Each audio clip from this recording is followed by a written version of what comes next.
Man, get up here in the Zoloft to get your head right. Hey, what's up? Welcome to the Zoloft.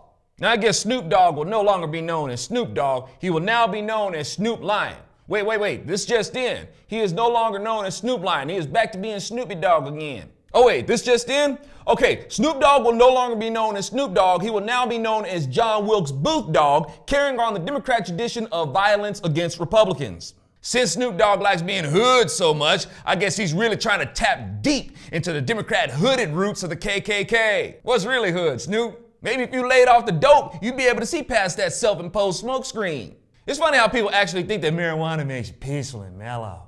You would actually have to be high to not see that there is nothing peaceful and mellow about propagating the assassination of someone. You see these people running around out there like a bunch of little psychos with their temper tantrums they call protests.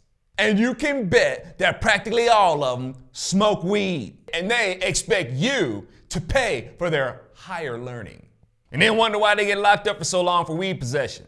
Well, often there's a lot of violence associated with it. I can almost guarantee you that when a black person gets gunned down by another black person in the inner city, the shooter smokes weed. Oh gee, maybe it wasn't the weed. Maybe he just shot him down and smoked some weed so he can be in a better mood about it. And most likely under the effects of being high on the chronic, as opposed to being drunk.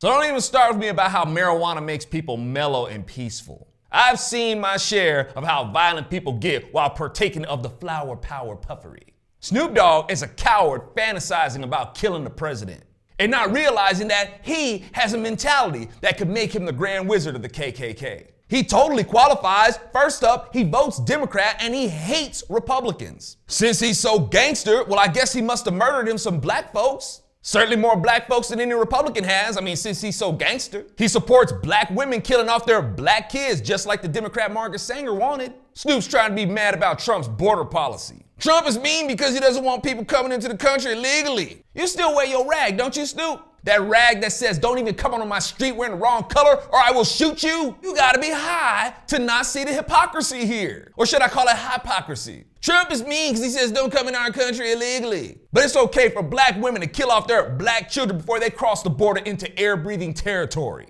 Snoop Dogg says the N-word more than any white person I've ever met. And the white people who actually do use that word the most are Democrats. Snoop Dogg has become quite wealthy off of glorifying what keeps black folks down. Bullet hits and bong hits. This genius thinks that it's the government keeping black folks down. And in a way, you're right, Snoop. Look at the messed up communities you lament about. All run by Democrats. But you think the government is the answer. Oh, and smoking weed. And you're wrong on both counts, by the way. Thanks again, y'all, for hanging out with me in the Zoloft. Make sure you share with your friends, family, even people who get on your nerves. Because remember, y'all, when you share and support my work, a little bit of leftism dies. The Zoloft every day. What's really hood, Snoop?